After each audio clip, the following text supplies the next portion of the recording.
Hello, everyone.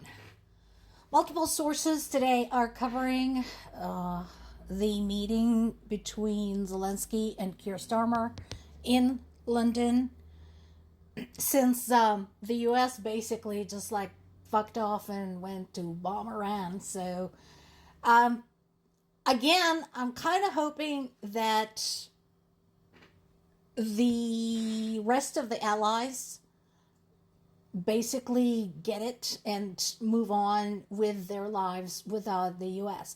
They're kind of already doing that after talking smack about NATO and Europe, uh, and threatening Canada and threatening Greenland. Trump had asked for help with the little problem in the Strait of Hormuz. Surprise, surprise. Everybody he asked either said no or didn't even bother replying. So that's a good sign. And in all seriousness, I mentioned this many times. I've been saying that since last year that the world cannot afford to live from one US election to the next, to the next, to the next, hoping that the next administration is going to be better than the previous one. Figure it out, folks. You know, US is unreliable. US no longer represents what it used to. I can understand how the United States used to be lauded as a hero after World War II. This is no longer the case. Sorry.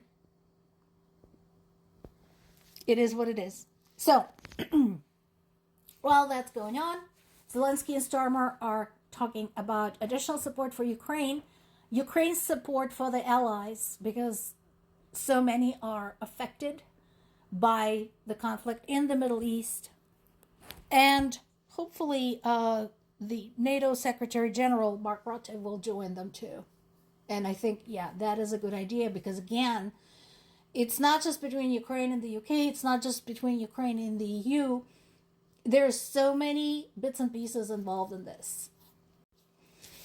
It is only right that we get representation from as many coalitions as possible. And again, there was supposed to be some type of trilateral talks at some point. First, they got postponed, and now they got basically canceled. I mean, postponed indefinitely is the same as canceled because the US can't be buggered.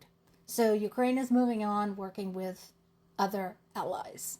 And again, to those who are saying, ooh, but US has helped Ukraine. Yes, US has helped Ukraine under Biden. During the last year, during the second Trump administration, most of the US aid to Ukraine had fizzled. US basically has been inconsistent providing Ukraine with the intelligence. Ukraine has been working with France, Germany, and the UK to get their military intelligence. And there haven't been any loans or any shipments to Ukraine. Everything in terms of the weapons that Ukraine is getting is being paid for. So that's not aid. That is just, that's trade. It's a business transaction.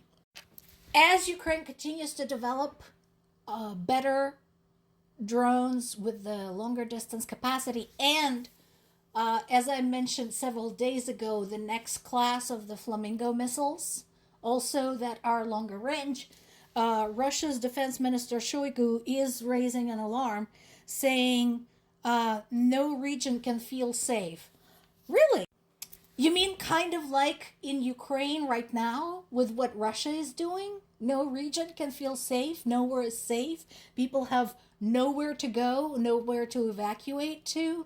There's no safe areas, even if they're civilian areas. Kind of like that? I don't know why you would wonder about a thing like that. What are you worried about? Do you think that would be a bad thing for the Russian people to feel that way?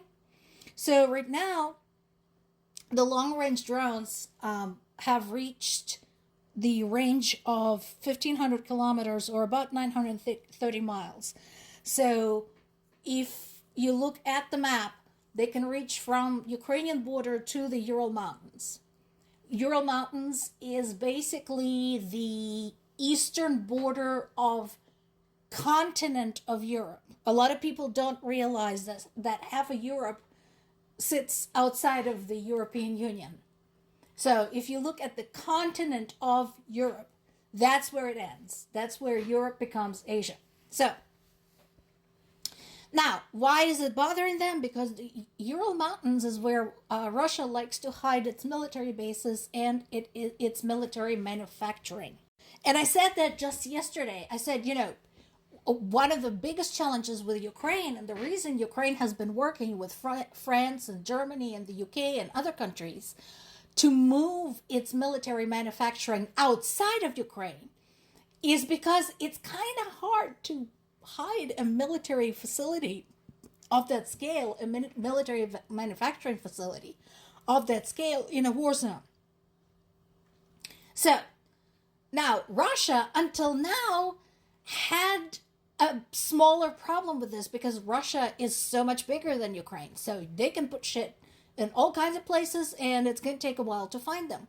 Well, now that Ukraine has longer range weapons, drones, and missiles, that becomes a bigger problem for Russia because now Ukraine can basically cover the entire part of Russia that is located on the European continent.